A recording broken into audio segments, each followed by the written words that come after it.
नमस्कार दोस्तों, मेरा नाम निपुन जोशी है और आज इस वीडियो से हम लोग हमारी नक्षत्र सीरीज को आगे बढ़ाएंगे। आज हम लोग इन 27 नक्षत्रों में से जो 14th नंबर का नक्षत्र है जिसको बोलते हैं चित्रा नक्षत्र, उसके बारे में जानने की कोशिश करेंगे। ये इस नक्षत्र पे पहली वीडियो है जिसमें मैं आप लोगों को इस नक्षत्र से जुड़े सिंबल्स, इस पे निवास करने वाले देवता, इसकी शक्ति, इसका क्षेत्र, सब कुछ शॉर्ट में बताने की कोशिश करूंगा और आने वाली वीडियोस में हम लोग इस नक्षत्र को और गहराई से जानने की कोशिश करेंगे। अगर आप मेरे चैनल में पहली बार आए हैं, नक्षत्र पे आपकी पहली वीडियो है, तो मैं आप लोगों को शॉर्ट में बता देता हूं कि अभी तक हम लोग इन नक्षत्र के बारे में क्या क्या पढ़ चुके हैं। देखिए दोस्तों, जब भी बात होती है किसी भी तरीके के किसी इंसान के व्यक्तित्व विशेष के विश्लेषण की या ग्रहों का गोचर अध्ययन करके किसी के लिए भविष्य का अध्ययन करने की, आप अपने विश्लेषण को 12 राशियों तक सीमित नहीं रख सकते, क्योंकि हर एक राशि के पीछे 3 विभिन्न नक्षत्र की ऊर्जा होती है। आप इस तरीके से समझिए कि जो गोचर करते ग्रह होते हैं वो राशियों के पीछे से इन नक्षत्र की ऊर्जा के प्रभाव से ही आपके जीवन में प्रभाव डालते हैं। तो ये है इन नक्षत्रों को अध्ययन करने का महत्व। शायद यही कारण है कि दो लोग जिनकी सेम राशि होती है एक जैसा क्यों नहीं सोचते, एक जैसा क्यों बर्ताव नहीं करते। क्यों? क्योंकि हो सकता है उन दोनों की राशि तो सेम है पर पीछे से विभिन्न नक्षत्र की ऊर्जा उनके जीवन पर प्रभाव डाल रही है। साथ ही साथ किसी तरीके की आपको बिजनेस में दो लोगों की पार्टनरशिप की कंपैटिबिलिटी निकालनी है, उनका तालमेल बैठेगा नहीं बैठेगा, विवाह में दो लोगों की कंपैटिबिलिटी कैसी रहेगी, किसी भी तरीके का कोई कार्य करने के लिए कौन सा समय उचित है, अनुकूल है, जब आपको दैविकता का पूरा सपोर्ट मिलेगा, ग्रहों की ऊर्जा का पूरा सपोर्ट मिलेगा। ये सारे विश्लेषण, ये सारी चीजें कहीं ना कहीं नक्षत्रों के अध्ययन से ही निकाली जाती हैं, जो हम पुरानी वीडियोस में डिस्कस कर चुके हैं।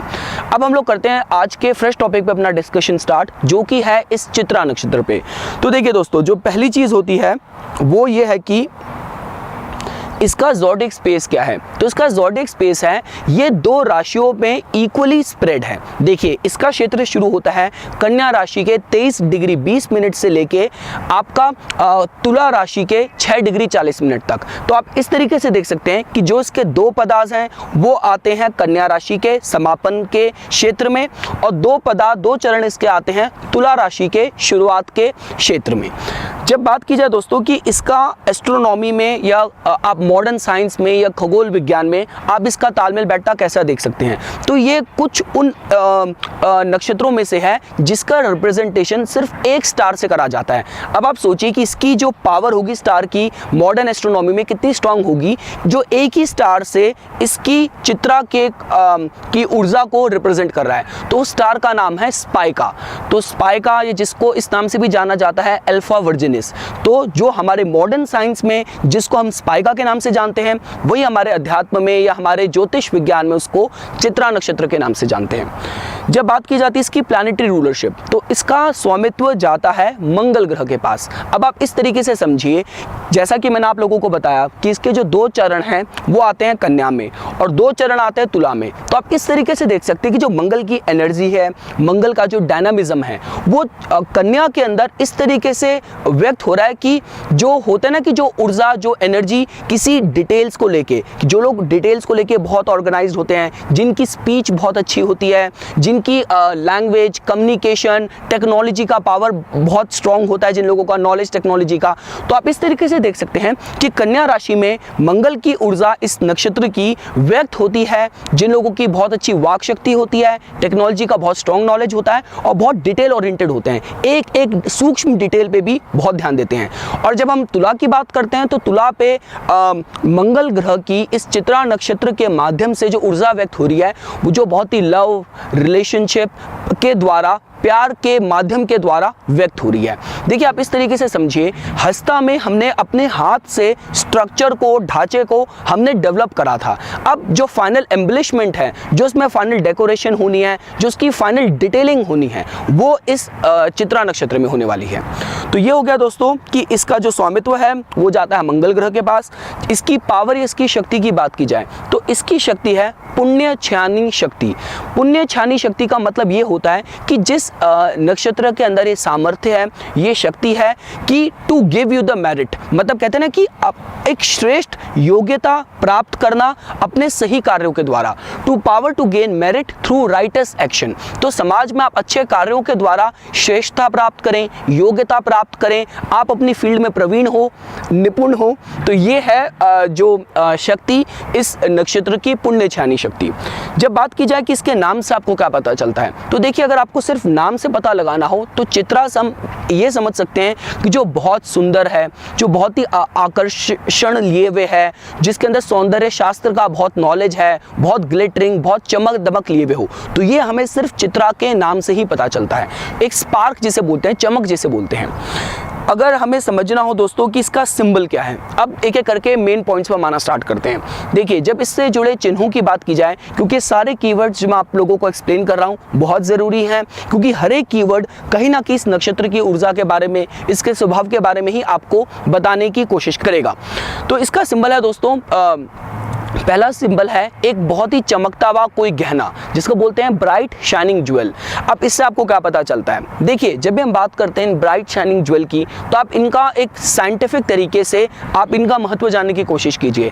ये जितने भी चाहे आपके जो पर्ल्स हो गया, जो डायमंड्स हो गया, जो ज्वेलरी जो चीज़ें होती हैं, जो नेचुरल रिसोर्सेज हैं, ये कहीं ना कहीं आप इसको इस तरीके से देख सकते हैं कि जो कुदरत की एक कोशिश है एक परफेक्शन अपना झलकाने की। जैसा कि बोलते हैं कि ये सारी जो ज्वेल्स हैं, जो मिनरल्स हैं, ये कहीं ना कहीं आपके धरातल में, आपके जो कहते हैं ना कि बहुत सालों के, बहुत मिलियंस ऑफ ईयर्स से जो आपका इंटेंस हीट है, जो प्रेशर है, उसके द्वारा जो इन रॉक्स पे, पत्थरों पे, मिनरल्स पे जो कुदरत काम कर रही है, उसके इतने सालों के प्रयास के बाद ये ज्वेल उत्पन्न होते हैं। चाहे आप डायमंड की बात कर लीजिए, ज्वेल्स की बात कर लीजिए, तो ये बताते हैं कि इस नक्षत्र की ऊर्जा में आपका क्रिएटिविटी और आर्टिस्टिक टैलेंट्स इस लेवल के हैं कि उस परफेक्शन को पाने के लिए, एक फाइनल सुंदर फॉर्म डेवलप करने के लिए जितनी मर्जी आपको इंट्रिकेट डिटेल्स में उतरना पड़े, जितनी मर्जी मेहनत करनी पड़े, पर आप एक फाइनल, एक सुंदर और एक ब्यूटीफुल और बहुत ही आकर्षक, जिसे बोलते हैं बहुत ही अट्रैक्टिव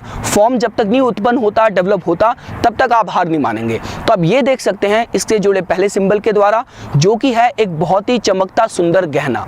जो दूसरा से जुड़ा चिन्ह है दोस्तों, वो है आपका पर्ल, मोती। अब देखिए मोती की भी ये बात है, अगर आप मोती किस तरीके से उत्पन्न होते हैं, किस तरीके से बनते हैं दुनिया में, अगर आप उस पर भी रिसर्च करेंगे तो आप लोगों को पता चलेगा। जो ऑयस्टर होता है, ऑयस्टर के जो उसकी साइंस है वो ये है कि जब ऑयस्टर को बाहर से किसी चीज़ से खतरा उत्पन्न होता है तो वो एक फ्लूइड, एक इरिटेंट सा छोड़ता है, और वो इरिटेंट जिसको नायरा भी बोलते हैं, लेयर बाय लेयर करके इस तरीके से वो एक पर्ल का फॉर्म आता है।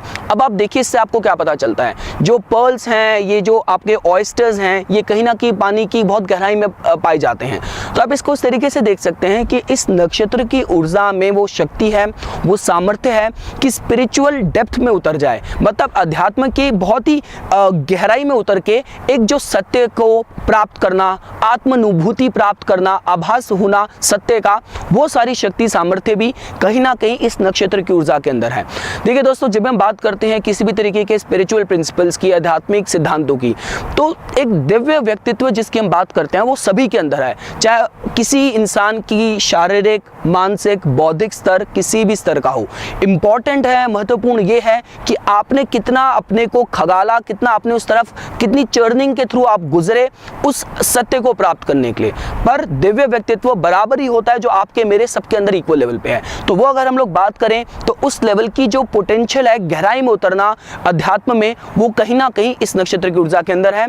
साथ ही साथ ये भी देखा गया है कि लोगों के अंदर जो कहते हैं ना कि सडन रियलाइजेशन होना, एकदम से सत्य का आभास होना, पूर्वानुभास होना, या आपका रियलाइजेशन होना, आत्मानुभूति होना, वो सारी पोटेंशियल भी इस नक्षत्र के अंदर काफी हद तक है। जब बात की जाए दोस्तों, हमने सिंबल जान लिया कि इस नक्षत्र का इस पे निवास करने वाले देवता कौन हैं, तो इस पे निवास करते हैं त्वस्तार। त्वस्तार ये जिनको विश्वकर्मा के नाम से भी बोला जाता है। अब देखिए जो त्वस्तार हैं, त्वस्तार को कहीं ना कहीं जो कॉस्मिक, ये डिवाइन आर्किटेक्ट, ये डिवाइन इंजीनियर की तरह देखा जाता है। ये तक माना जाता है कि देवताओं के और असुरों के जितने भी उनके पास वेपन्स हैं, जितने उनके पास औजार हैं, हथियार हैं, वो कहीं ना कहीं त्वस्तार द्वारा ही डिजाइन करे गए थे। यहाँ तक कि देवताओं के जो राजा हैं इंद्र के हाथ में जो वज्र है, उस वज्र का भी, उस थंडरबोल्ट का भी जो डिज़ाइन है, इसका निर्माण है, कहीं ना कहीं त्वस्तार के द्वारा ही हुआ था। तो इससे हमें पता चलता है जो डिज़ाइन स्पेसिफिकेशन है, क्रिएटिव क्वालिटीज़ हैं, डिज़ाइनिंग क्वालिटीज़ हैं, कहीं ना कहीं इस नक्षत्र की ऊर्जा के अंदर समाहित है, जिस वजह से जितने भी आपके लोग आर्किटेक्ट्स हैं, मैकेनिकल इंजीनियर्स हैं, डिज़ाइनर्स हैं, आपके इंटीरियर डिज़ाइनर्स हैं, कहीं ना कहीं आप इस नक्षत्र की ऊर्जा से जोड़ के देख सकते हैं। और इसी तरीके से हम लोग करियर काउंसलिंग करते हैं, करियर कंसल्टेशन करते हैं ज्योतिष में।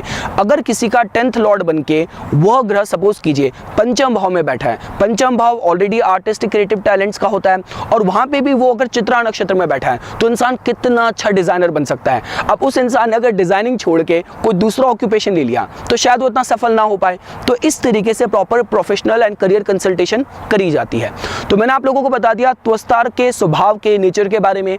साथ साथ ये भी माना जाता है कि त्वस्तार को जो ईश्वर है वो माना जाता है आपका, जिनको नॉलेज है, जिनको ज्ञान है मैजिक का, इल्यूजन का, आपका किसी भी तरीके से, जो हम टिपिकल राहु की क्वालिटीज़ की बात करते हैं। भाई देखिए, कहीं ना कहीं जब हम एक वो फेमस लाइन है ना कि beauty lies in the eyes of the beholder, सुंदरता देखने वाले की नज़र पे डिपेंड करती है, निर्भर करती है। तो ये जो इल्यूजन, ये जो एक माया क्रिएट कर देना, वो माया कहीं ना कहीं जो जिसको हम लोग राहु से जोड़ के देखते हैं, उस सेम माया का, उस मैजिक का, उस भ्रम का, इल्यूजन की शक्ति त्वस्तार के पास भी है कि एक तो सुंदर काया डेवलप करना और उसको इस तरीके से माया के अनुभूत होके उसको ऐसा ढांचा, ऐसा स्ट्रक्चर देना कि सामने वाला बिल्कुल मंत्रमुग्ध हो जाए। तो ये है त्वस्तार की शक्ति, त्वस्तार का व्यक्तित्व, जो कहीं ना कहीं इस नक्षत्र के एक देवता की तरह उस पर विराजमान है। अब जब हम लोग बात करें दोस्तों कि इस नक्षत्र का नेचर और फंक्शनिंग की बात की जाए, तो देखिए जैसा कि मैं आप लोगों को अभी तक बता चुका हूँ, ये लोग बहुत अच्छे कन्वर्सेशनलिस्ट होते हैं, इनके अंदर वाक शक्ति बहुत अच्छी होती है, क्योंकि कहीं ना कहीं कुछ क्षेत्र इसके कन्या में भी हैं, 2 पदा मैंने आपको बताया कन्या में है। इन लोगों के अंदर एलिगेंस बहुत स्ट्रांग होता है, सुंदर चीज़ों की तरफ इन लोगों का रुझान बहुत होता है, मतलब कि बहुत सुंदर लगे, बहुत सुंदर डिज़ाइनर क्लोथ्स पहने, बहुत ग्लिटरिंग क्लोथ्स पहने, ज्वेल्स पहने। देखिए दोस्तों, जब भी हम लोग बात करते हैं, मैं आपको शॉर्ट में एक बात बताता हूँ, हम बात करते हैं लव की, प्यार की, हम बात करते हैं रिश्तों की, रिलेशनशिप की, हम बात करते हैं किसी भी तरीके की सुंदरता की, तो एक ही नाम हमारे ध्यान में आता है, वो है शुक्र। अब शुक्र की भी अगर हम बात करें, शुक्र 2 राशियों को रूल करते हैं, वृषभ को और तुला को। अब वृषभ के अंदर 3 नक्षत्र की ऊर्जा है, जो मैं आपको अभी तक पढ़ा चुका हूँ। वृषभ के अंदर ऊर्जा है कृतिका की, रोहिणी की और मृगशिरा नक्षत्र की। पर जो स्पेसिफिकली शुक्र का जो सुंदरता का जो पार्ट आता है, वो वृषभ के अंदर जो रोहिणी नक्षत्र है उससे आता है। उसी तरीके से जो उसकी दूसरी रूल करे जाने वाली राशि है शुक्र की, जिसको हम बोलते हैं तुला। अब तुला के अंदर 3 नक्षत्र की ऊर्जा है, चित्रा की, स्वाति की और विशाखा नक्षत्र की। पर जो उसका एलिगेंस और सुंदरता वाला पार्ट है, वो उन 3 नक्षत्र की ऊर्जा में से भी कहीं ना कहीं चित्रा के द्वारा आता है। तो ये थी दोस्तों एक शॉर्ट में आप लोगों को इस चित्रा नक्षत्र की जो एनर्जी है, इसका इन्फ्लुएंस है, आपको बताने की मेरी कोशिश थी। इन लोगों को भीड़ में भी पहचानना इतना मुश्किल नहीं होता, जिनको बहुत ज़्यादा ज्वेलरी का शौक हो, बहुत सुंदरता का शौक हो, बहुत मेकअप वेकअप कर रखा है, या बहुत ज़्यादा ब्राइट और बहुत ही ग्लिटरिंग क्लोथ्स पहने हैं, तो आप समझ लीजिए कहीं ना कहीं उनके जीवन में चित्रा की ऊर्जा काफ़ी प्रीडोमिनेंट है, काफ़ी स्ट्रॉन्ग है। अगर इसके हम नेगेटिव साइड की बात करें इस नक्षत्र की, तो अगर ग्रहों की एफ्लिक्शन है, ग्रहों का दोष है इस नक्षत्र पे, तो आप इस तरीके से देख सकते हैं कि जो लोग बहुत ज़्यादा खर्चीला स्वभाव हो जाता है, बहुत ज़्यादा सेक्सुअलिटी में जिन लोगों का बहुत ज़्यादा इन्वॉल्वमेंट हो जाता है, तो ये इसकी नेगेटिव साइड हो सकती है।